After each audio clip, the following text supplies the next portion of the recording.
lived an astronomer who was mesmerized by the night sky. He would stay awake all night, admiring the constellations sparkling in the darkness overhead. He lived in a small village in ancient Greece, where the mountains climbed up from the sea. The hillside was dotted with small houses, which formed a constellation of their own.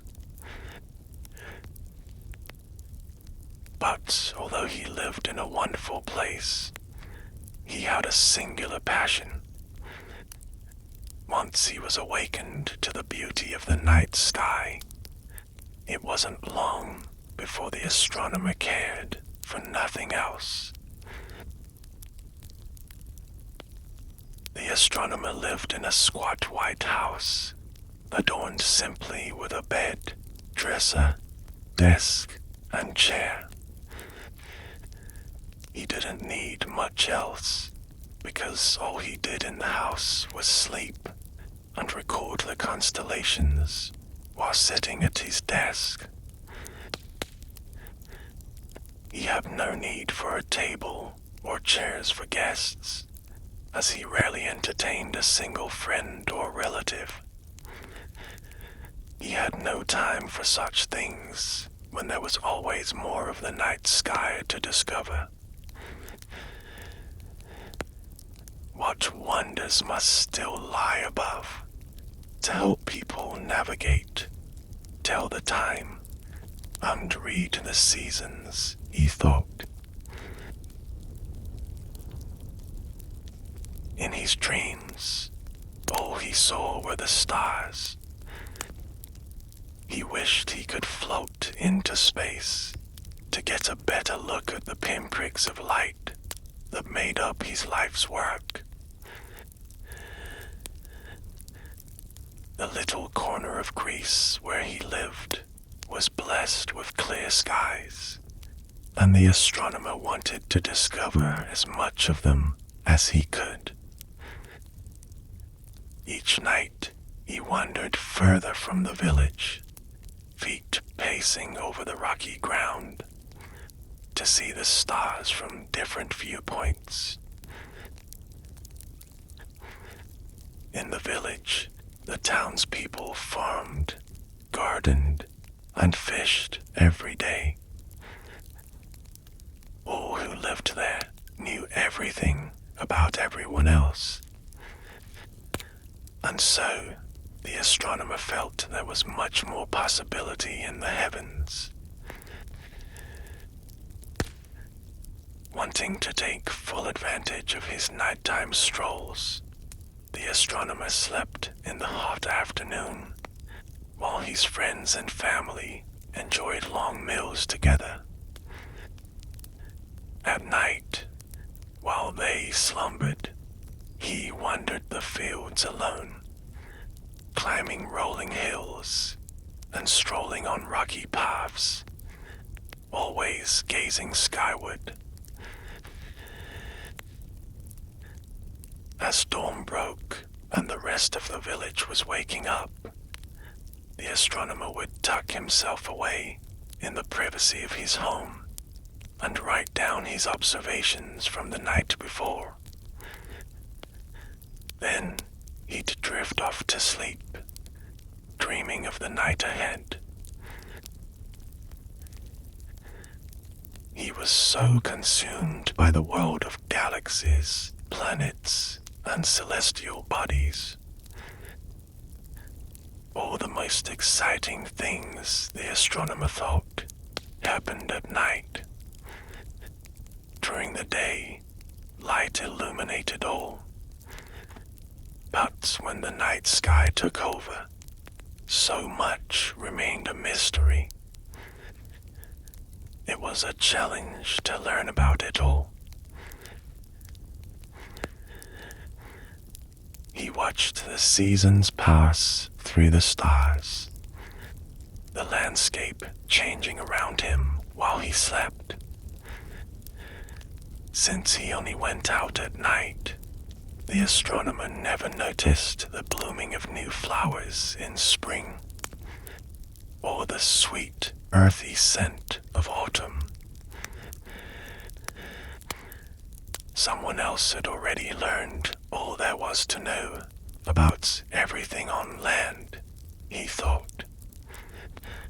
What hid in the night sky was untapped potential, secrets, and unanswered questions. The astronomer watched Artemis's hunt in the stars. He sought the gods of Olympus in the constellations. Sometimes, under the glint of the moon, he would visit the temple of Artemis to pay tribute to the beauty shining in the sky above. The temple in his village had an open roof, which was perfect for stargazing. He barely noticed the architect's marble columns or carved statues, as he only cared for the creations above. One night, the astronomer was out for his walk, gazing up at the stars, as he always did. He was admiring the way the Big and Little Dipper fit perfectly together. Not looking where he was going, he tripped over a log and found himself tangled in his robes on the ground. His neighbor happened to hear the commotion and came out to see what had happened. The astronomer chuckled at his clumsiness and gathered himself together. As the neighbor helped him to his feet, he said, "My friend, why do you spend so much time looking at the stars when you fail to see what is right in front of you?" The astronomer laughed. He thought of the beauty in the stars and the night sky, the joy of gazing at worlds so far away from his own. But perhaps his neighbor was right.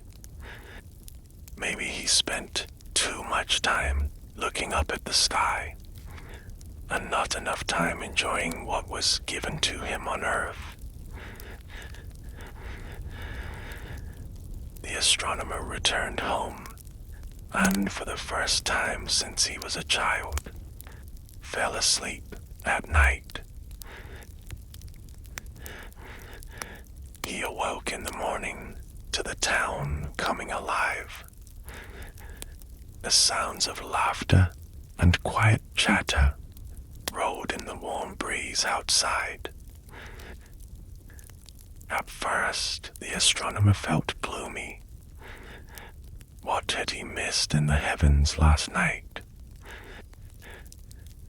But then, as he dressed and went outside, his smile slowly grew. The same neighbor who had helped him the night before invited him over for breakfast. There was delicious, soft, crusty bread, crisp on the outside and doughy on the inside, along with hard cheeses and a warm mug of strong coffee. How long had it been since the astronomer had eaten freshly baked bread, or enjoyed a mug of coffee shared with a friend? As they sat and sipped their coffee around the outdoor table, the astronomer told the neighbor's wife what had happened the night before. When they were finished, the couple decided to accompany him on a walk around the village. They were determined to help him experience everything they loved about their hometown. They set off together to walk down the lane. "Doesn't the soft earth feel wonderful beneath your feet?" they asked him, "Can you smell the fresh bread and coffee all the other villagers are enjoying this morning?" The astronomer's senses were delighted by the aroma of breakfast, and he noticed how the earth was slightly soft, but still firm beneath his feet, cushioning each step he took. In all the hours he had spent wandering, he'd never realized how wonderful it could be. If he had paid so much attention to the ground the night before, perhaps he never would have tripped. They walked past a woman selling fruit from a little stand. "I haven't seen you in a while," the fruit seller called to the astronomer, waving him over. "Let's share some fresh juice together." She squeezed oranges into a cup. They let off the delicate and enticing floral scent of orange blossoms. When he took his first sip, the cool, sweet taste of the juice filled his mouth. Yes, the stars at night are beautiful, but you can't drink the stars, he mused to himself.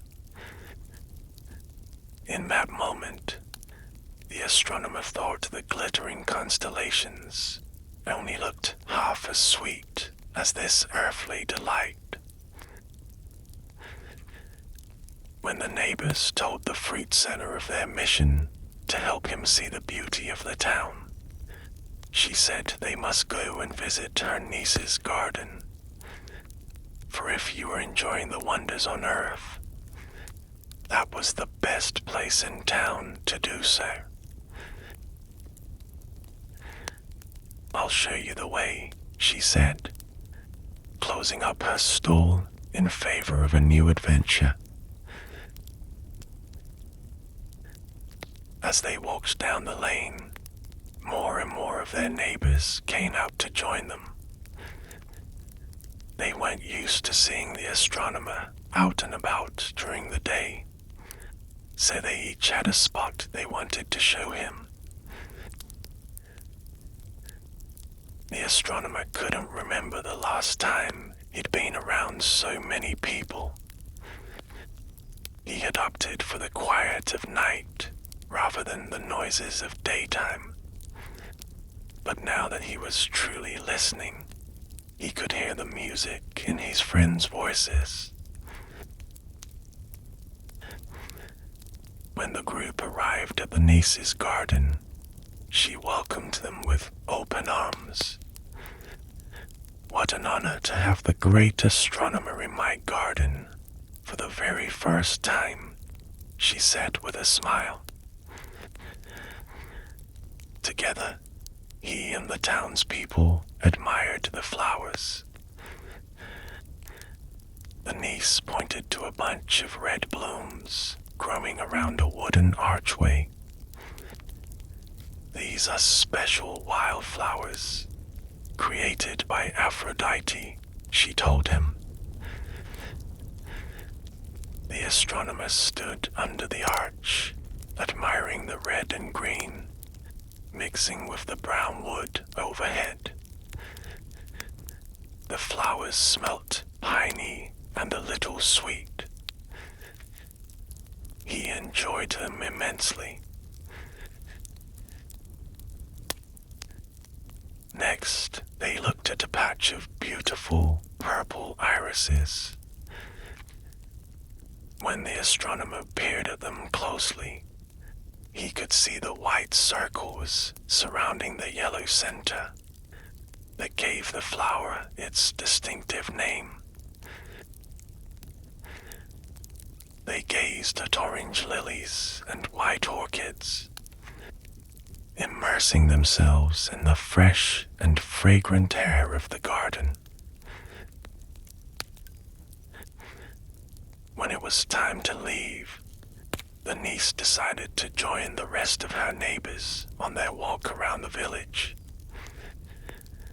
Watching the astronomer experiencing these pleasures for the first time was reminding everyone just how wonderful life on Earth could be.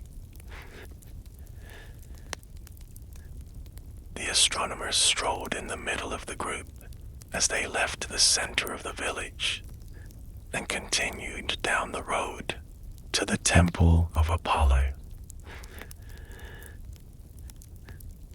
The pillars of the temple glittered in the sunlight. The astronomer noticed the change underfoot as he stepped from the dirt path to the temple's marble floor. The heat of the day was growing, and he appreciated the cool ground beneath him and the roof above. It was quite different from the temple of Artemis, he thought. He took a moment to stand still. His feet pressed into the marble, and a gentle breeze wound its way through the pillars, keeping him cool in the shade of the temple. The other townspeople around him explored the building, admiring the statues and carvings on the walls. He enjoyed a feeling of staying still while the world moved around him. Perhaps he need not always be in motion, he thought. Sometimes it was best to take a break from work and study and just enjoy existing in the moment.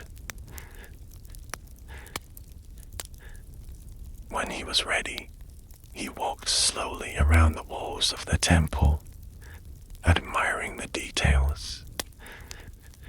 The great artists and architects had embedded them into this special place, which was used for community gatherings and for paying homage to the gods.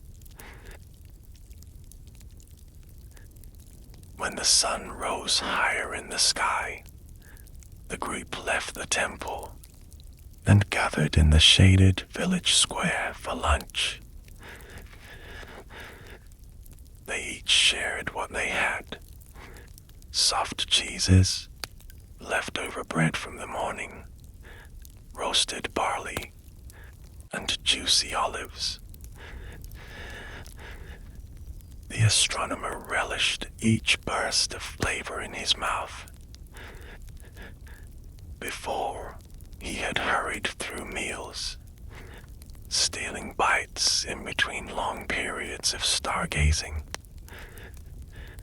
Now, he appreciated taking the time to savor these delicious foods. How have I never taken the time to really experience this before? He wondered. He ate slowly, enjoying the sweet and salty tastes intermingled on his tongue, and noticing how the crunchy barley and soft cheese complemented each other perfectly.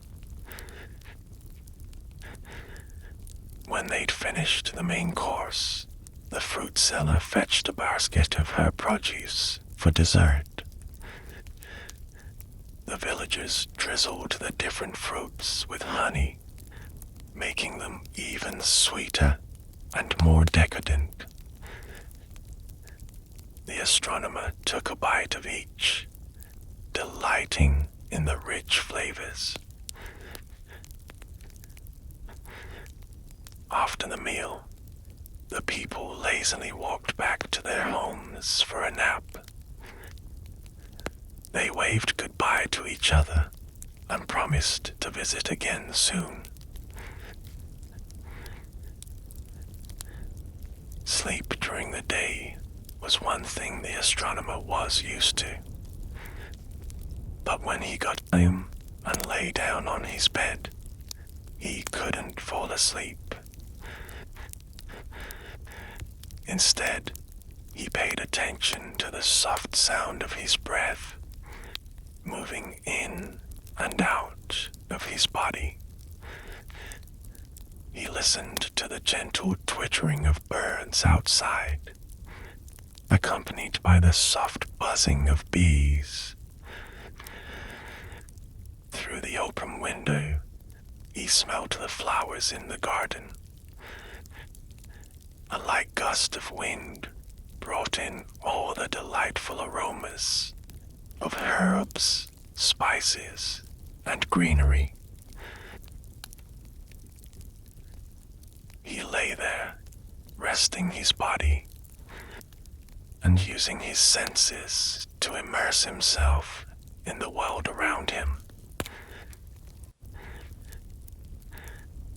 As the sun drifted lower in the sky, the astronomer heard a knock at the door.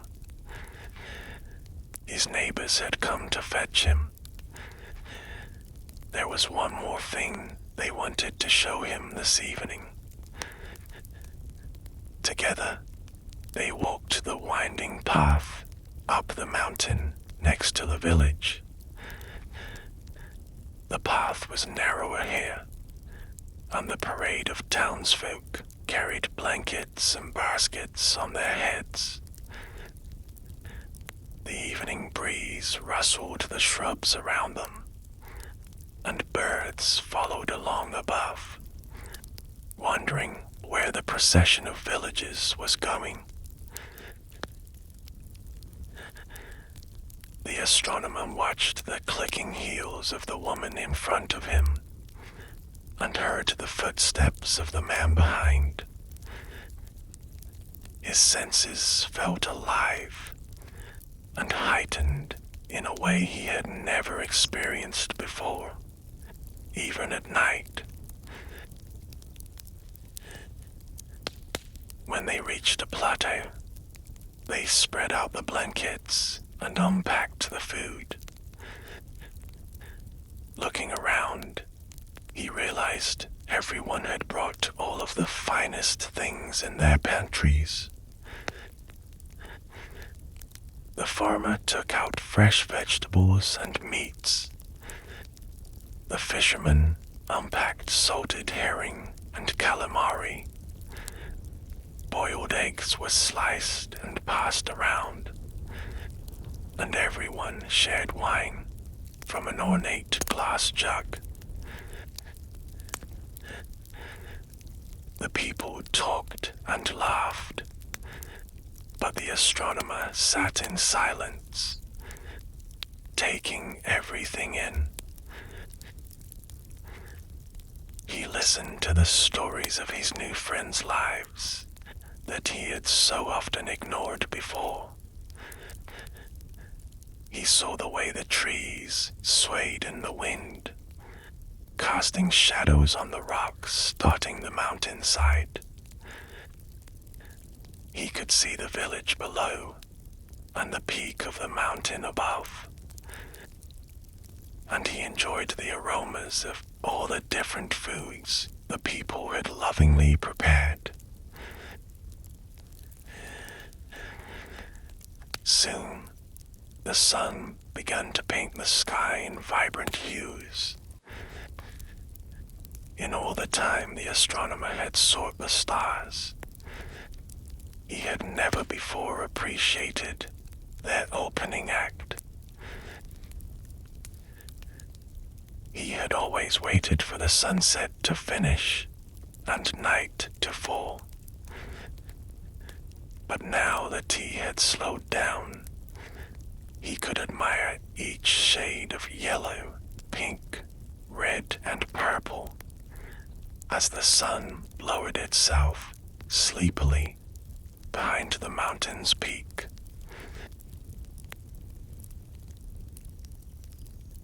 When the final rays of sun disappeared beneath the horizon, the villagers packed up the remaining food and folded the blankets, ready to go home for the night. But the astronomer stopped them.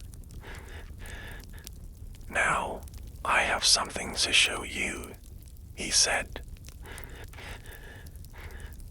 His friends unfurled their blankets and lay down on the soft earth, watching the sky grow dark overhead.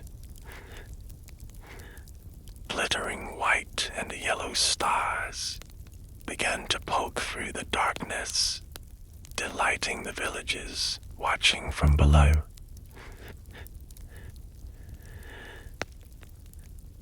The astronomer had seen the stars many times before, but he'd never noticed how their bright light brought out the shadows of the trees and heightened the contrast of the ground below.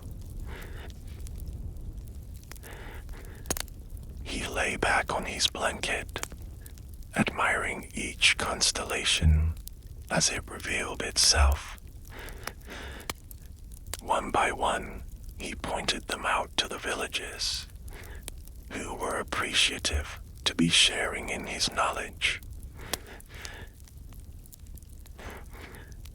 "I understand why you like to walk at night, but isn't it also wonderful to be still under the stars?"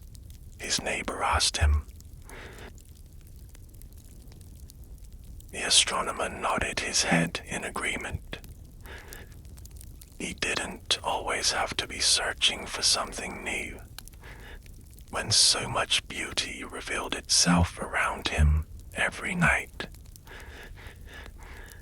He wanted to fully take it in, not rush to discover the next thing. As they lay there, stargazing, the villagers felt their eyelids growing heavy. They began to yawn, and they knew it was time to pack up their things and go home to bed. In a slow and careful line, they tiptoed down the mountain. The astronomer felt the path beneath his feet, noticing each pebble or twig he passed over. The stars illuminated the way home, and as they walked, the villagers whispered of all they'd seen in the sky above. When they reached the village square, all the townspeople waved goodbye. One after another, they retreated into their homes, finding cozy spots on soft mattresses and under warm blankets. The astronomer, too, went back to his house. But instead of crawling into bed, he brought a pillow and blanket outside. He laid him down on a soft patch of grass and rested his head on the pillow. Tonight, he would dream of stars again. But this time, he would fully realize their beauty. He slowly let his eyes close as the light breeze and gentle hooting of owls lulled him to sleep under the glorious night sky.